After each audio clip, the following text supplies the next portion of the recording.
결혼 생활 30년 만에 황혼 이혼을 하고 다시 재혼했습니다. 단 3개월 만에 저는 인생에서 가장 큰 실수를 깨달았습니다. 그리고 지금 재혼 후 1년이 지난 시점에서 매일 후회의 순간을 살고 있습니다. 돌이켜보면 너무나 경솔했습니다. 60세에 은퇴한 후 갑자기 찾아온 외로움과 공허함이 저를 두 번째 결혼으로 이끌었지만 이는 충분한 고려 없이 내린 결정이었습니다. 평생을 함께한 파트너와 헤어진 후의 상실감은 너무나 컸고 그 빈자리를 채우기 위해 서둘러 새로운 관계를 시작했습니다. 전 배우자와의 이혼 과정에서 겪은 감정적 상처가 채 아물기도 전에 새로운 결혼을 결정했던 것이 문제였습니다. 인생의 황혼기에 접어들었을 때 사람들은 종종 남은 시간이 얼마 없다는 압박감을 느낍니다. 이 시기에 혼자가 된다는 것은 더욱 두렵게 느껴집니다. 저 역시 그랬습니다. 퇴직 후 갑자기 늘어난 혼자만의 시간, 저녁 식사를 함께할 사람이 없는 공허함, 그리고 아플 때 곁에 있어줄 사람이 없다는 불안감이 저를 재혼으로 이끌었습니다. 하지만 지금 와서 깨달은 것은 외로움을 피하기 위한 결혼은 결코 좋은 결정이 될 수 없다는 점입니다. 노년기의 결혼은 젊은 시절의 결혼과는 완전히 다른 차원의 복잡성을 가지고 있습니다. 이제 제 경험을 바탕으로 나이 들어 재혼을 고려하시는 분들께 신중히 생각해 보셔야 할 3가지 이유를 말씀드리고자 합니다. 첫째, 재정적 문제는 예상보다 훨씬 복잡하고 심각합니다. 재혼을 결정할 때 많은 사람들은 감정적인 측면에만 집중하고 재정적 현실을 간과하는 경향이 있습니다.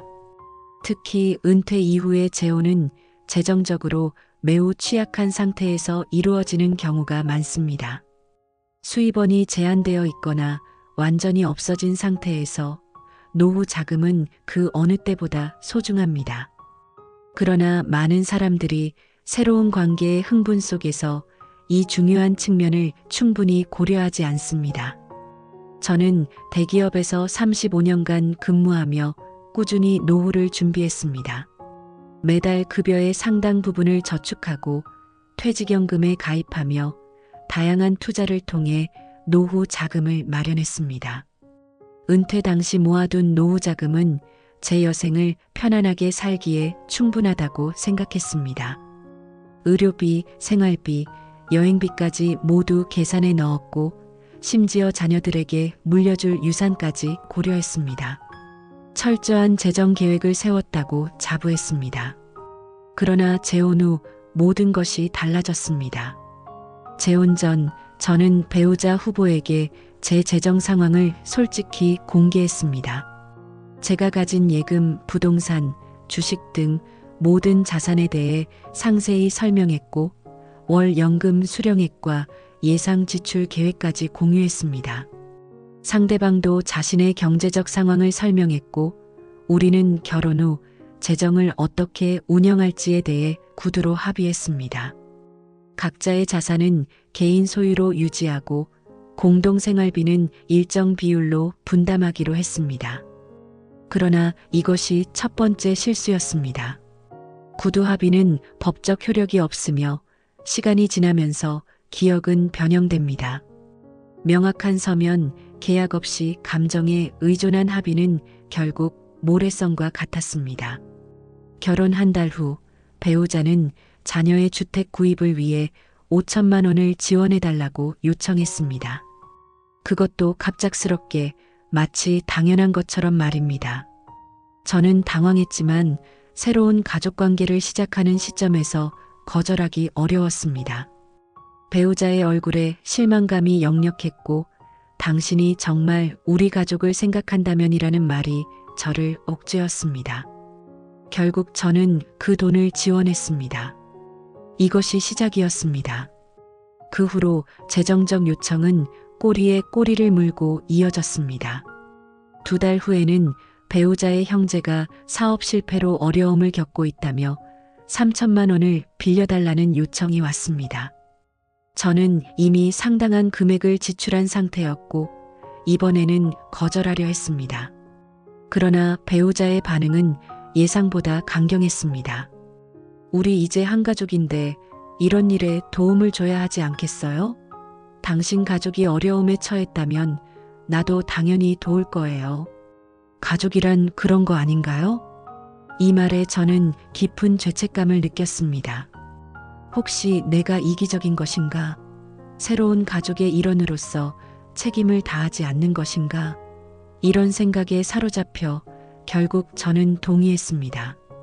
그리고 그 돈은 일시적 대출이라고 했지만 지금까지 단 한 푼도 돌아오지 않았습니다. 나중에 알게 된 사실이지만 그 형제의 사업은 이미 오래전부터 문제가 있었고 저의 대출은 그저 일시적인 연명에 불과했습니다. 그 후로도 예상치 못한 재정적 요청은 계속되었습니다. 배우자의 손자녀 교육비, 오래된 친구의 병원비 보조, 배우자가 오래전 약속했다는 친척의 사업 투자금까지 각각의 요청은 항상 긴급하고 중요한 것으로 포장되었고 거절할 경우 제가 이기적이고 냉정한 사람으로 비춰질 것 같은 압박감이 있었습니다. 은퇴 전 35년 동안 평생 모은 노후 자금은 생각보다 빠르게 정말 놀라운 속도로 줄어들기 시작했습니다. 1년도 채 되지 않아 제가 계획했던 노후 자금의 약 20%가 다양한 가족 지원이라는 명목으로 빠져나갔습니다. 처음 계획했던 여행, 취미 활동, 건강 관리를 위한 예산은 점점 줄어들었고 결국 많은 부분을 포기해야 했습니다. 매달 기대하던 골프 모임도 줄이고 오랫동안 계획했던 유럽 여행도 무기한 연기했습니다. 평생 일하며 은퇴 후를 위해 계획했던 취미 생활과 여가 활동들이 하나둘씩 사라졌습니다. 대신 그 자리를 채운 것은 끊임없는 재정적 요구와 그로 인한 불안감이었습니다. 더 심각한 문제는 이러한 재정적 결정들이 종종 일방적으로 이루어졌다는 점입니다. 제 의견이나 우려는 거의 반영되지 않았고 때로는 배우자가 이미 약속을 하고 나서 저에게 알리는 경우도 있었습니다. 그리고 그럴 때마다 저는 이미 진행된 상황을 받아들일 수밖에 없었습니다. 당신이 우리 집안의 가장이니 이런 결정은 당신이 책임져야 해. 가족을 위해 희생하는 것이 남자의 역할 아닌가요? 그렇게 인색하게 굴면 주변 사람들이 당신을 어떻게 볼까요? 이런 말을 들을 때마다 저는 깊은 배신감과 함께 무력감을 느꼈습니다. 마치 제 인생의 주도권을 완전히 빼앗긴 느낌이었습니다. 평생 열심히 일하며 모아온 저축이 저의 의지와 상관없이 다른 곳으로 흘러가는 것을 지켜보는 것은 정말 고통스러운 경험이었습니다. 은퇴 후의 삶은 재정적 안정이 그 어느 때보다 중요한 시기입니다. 더 이상 정기적인 급여가 들어오지 않기 때문에 모든 지출은 제한된 자원 내에서 신중하게 이루어져야 합니다. 수입은 제한적이지만 지출은 계속됩니다. 특히 의료비는 나이가 들수록 급격히 증가합니다. 60대에서 70대, 80대로 넘어갈수록 의료비 지출은 기하급수적으로 늘어납니다. 처음 은퇴를 계획할 때 저는 이러한 의료비 증가를 고려하여 상당한 금액을 따로 준비해 두었습니다. 그러나 지금은 그 준비금마저 불확실해졌습니다. 저는 이제 미래의 의료비를 감당할 수 있을지 매일 밤 불안에 떨며 잠자리에 듭니다. 만약 중대한 질병에 걸리거나 장기 요양이 필요하게 된다면 과연 필요한 치료를 받을 수 있을까요? 이런 생각은 밤마다 저를 괴롭힙니다. 재혼 전 저는 제 자녀들에게 상속할 유산도 세심하게 계획했었습니다. 그들이 경제적으로 어려움 없이 살 정도로 큰 금액은 아니었지만 적어도 집 한 채를 마련하는 데 도움이 될 정도의 금액을 남기고 싶었습니다. 그러나 지금은 제 노후도 불안한 상황이 되었고 자녀들에게 물려줄 유산은 점점 줄어들고 있습니다.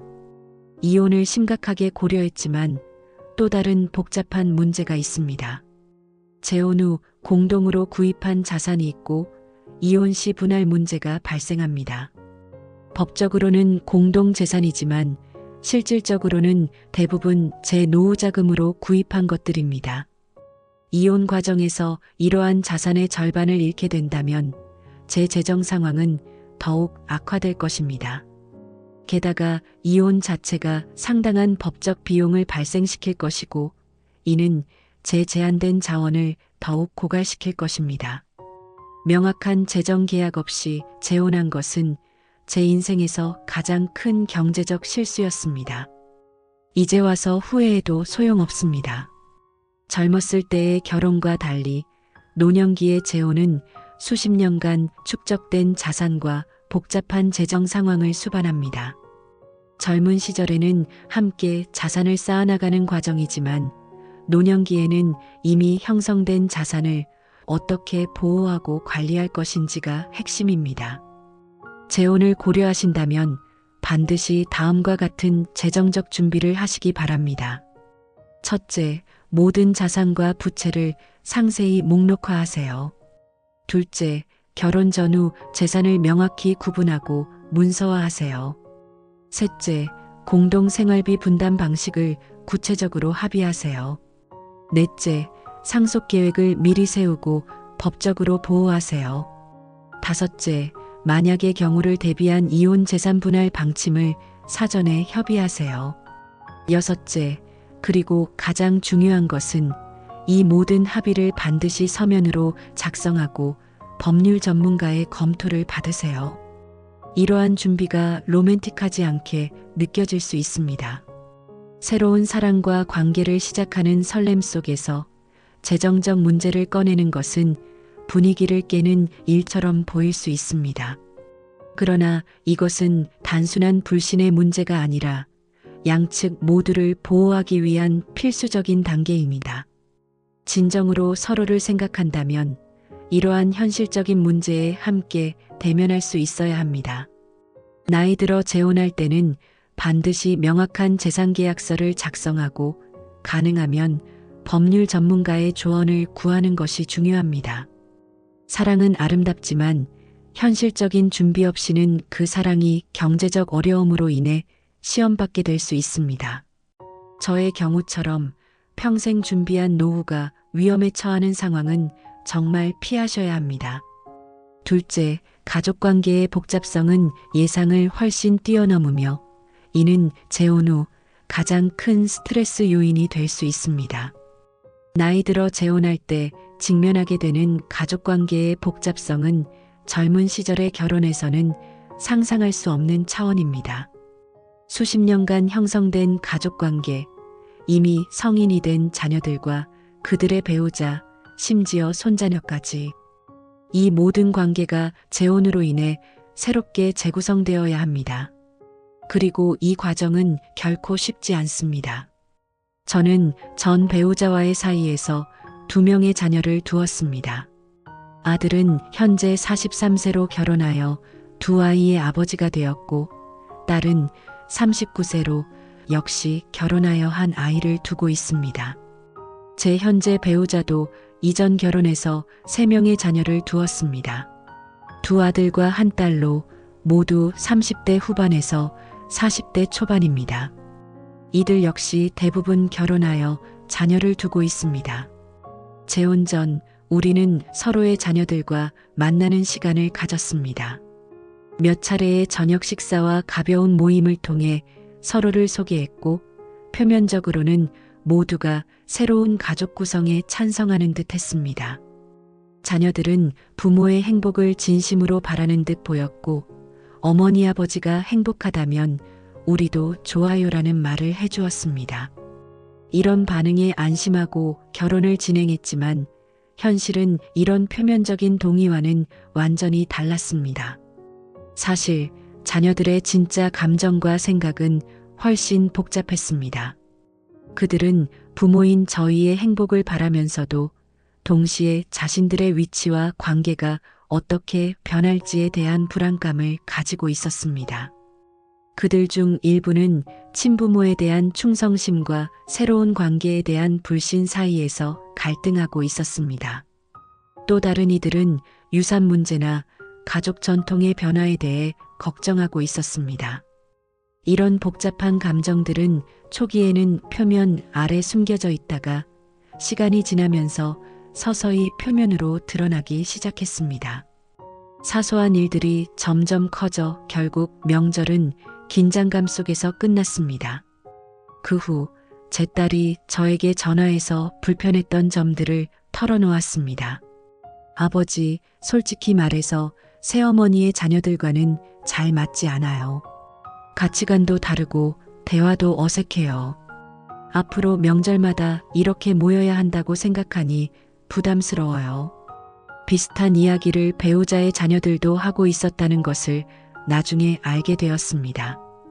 각자의 가족이 수십 년간 형성해온 전통과 방식이 있는데 갑자기 이것을 하나로 통합하는 것은 생각보다 훨씬 어려웠습니다. 더 심각한 문제는 상속과 관련된 갈등이었습니다. 재혼 후 몇 개월이 지나자 배우자의 자녀가 저희를 방문해 미래의 상속 계획에 대해 물었습니다. 어머니의 재산은 어머니 자녀들에게 가는 것이 당연하지 않나요?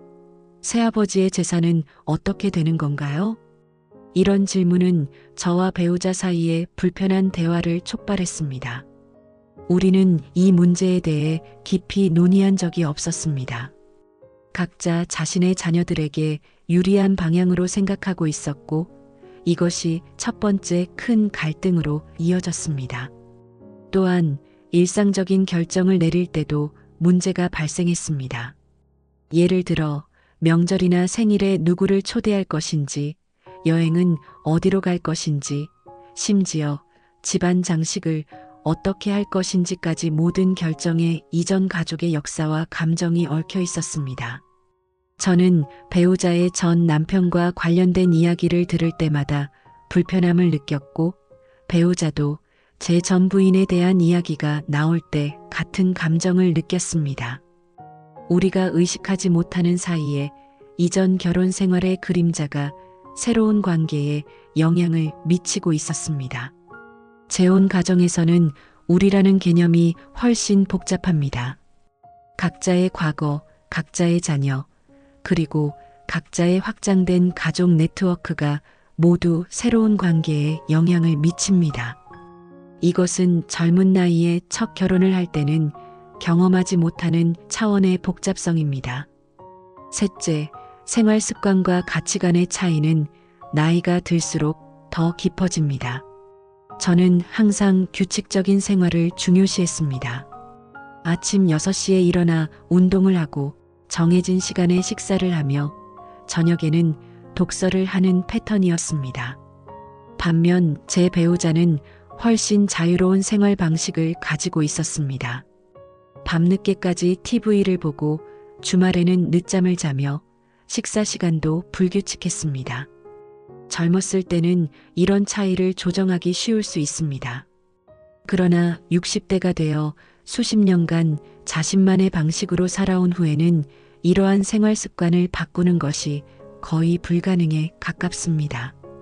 왜 항상 그렇게 빡빡하게 살아야 해요? 좀 더 유연하게 살면 안 되나요? 당신은 왜 그렇게 계획 없이 사는 거예요? 조금만 규칙적으로 살면 건강에도 좋을 텐데. 이런 대화가 매일 반복되었습니다. 처음에는 서로 이해하려고 노력했지만 시간이 지날수록 이런 차이는 큰 스트레스로 다가왔습니다. 건강관리에 대한 접근 방식도 달랐습니다. 저는 정기적인 검진과 예방적 건강관리를 중요시했지만 배우자는 문제가 생길 때만 병원에 가는 스타일이었습니다. 이로 인해 건강 문제가 발생했을 때 대처 방식에서도 갈등이 생겼습니다. 식습관의 차이도 큰 문제였습니다. 저는 건강을 위해 저염, 저지방 식단을 유지했지만 배우자는 맛있는 음식을 중요시했습니다. 함께 식사를 준비할 때마다 작은 갈등이 발생했고 결국 각자 따로 식사를 준비하는 상황까지 이르렀습니다. 재정 관리 방식의 차이도 컸습니다. 저는 계획적인 지출과 저축을 중요시했지만 배우자는 현재의 행복을 위한 지출을 선호했습니다. 여행이나 취미 활동에 대한 지출 우선순위가 달랐고 이는 종종 갈등으로 이어졌습니다. 우리 나이에 돈을 모아서 뭐해요? 지금 즐겁게 써야지. 그래도 앞으로의 의료비와 생활비를 생각해야 하지 않을까요? 이런 가치관의 차이는 단순한 의견 차이를 넘어 인생의 근본적인 방향성에 관한 것이었습니다. 젊었을 때는 이런 차이를 타협하고 함께 성장할 시간이 있지만 인생의 후반부에 만난 사람들은 이미 완전히 형성된 가치관과 생활 방식을 가지고 있습니다. 그리고 무엇보다 중요한 것은 나이가 들수록 변화에 대한 수용성이 떨어진다는 점입니다. 젊었을 때는 새로운 환경과 관계에 적응하는 능력이 뛰어나지만 나이가 들수록 익숙한 것에서 벗어나는 것이 어려워집니다. 결혼 생활은 지속적인 적응과 타협의 과정인데 이것이 나이가 들수록 더욱 어려워집니다. 재혼 후 1년이 지난 지금 저는 매일 이러한 차이로 인한 스트레스를 경험하고 있습니다. 이혼을 고려해 보았지만 이 나이에 또다시 큰 변화를 겪는 것은 두렵습니다. 그래서 지금은 각자의 공간을 존중하며 최대한 타협점을 찾으려고 노력하고 있습니다. 지금까지 나이 들어 재혼하면 안 되는 3가지 이유에 대해 말씀드렸습니다. 물론 모든 재혼이 이렇게 어려운 것은 아닙니다. 성공적인 재혼 생활을 하는 분들도 많이 계십니다. 그러나 이러한 성공적인 사례들의 공통점은 철저한 사전 준비와 현실적인 기대, 그리고 지속적인 소통입니다. 인생의 후반부는 안정과 평화가 특히 중요한 시기입니다. 어떤 선택을 하시든 그 선택이 여러분에게 행복과 안정을 가져다 주길 바랍니다. 이제 저는 제 상황을 개선하기 위해 노력하고 있습니다. 배우자와 솔직한 대화를 나누고 서로의 공간과 시간을 존중하며 가능한 부분에서는 타협점을 찾고 있습니다. 그럼에도 불구하고 매일이 도전의 연속입니다. 가끔은 혼자 살았다면 어땠을까 하는 생각도 듭니다. 외로움이 더 나았을까? 아니면 지금의 갈등이 더 나은 것일까? 확실한 대답은 없습니다. 다만 제가 좀 더 신중하게 결정했더라면 하는 아쉬움은 남습니다. 인생의 동반자를 찾는 것은 어느 나이에나 중요한 문제입니다.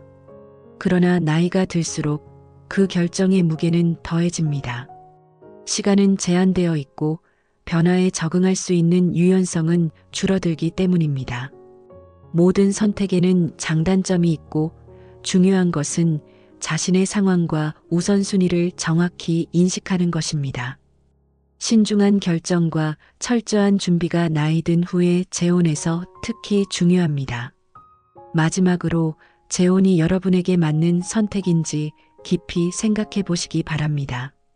단순히 외로움을 피하기 위한 결정은 장기적으로 더 큰 어려움을 가져올 수 있습니다. 진정한 동반자 관계는 상호 존중과 이해, 그리고 현실적인 기대에서 시작됩니다. 저는 이제 하루하루를 최선을 다해 살아가려 합니다. 완벽한 결정은 없지만 우리가 내린 선택 속에서 최선의 결과를 찾아가는 것이 중요하다고 생각합니다. 여러분의 선택이 여러분에게 행복과 평화를 가져다 주길 진심으로 바랍니다. 누구나 행복할 권리가 있습니다.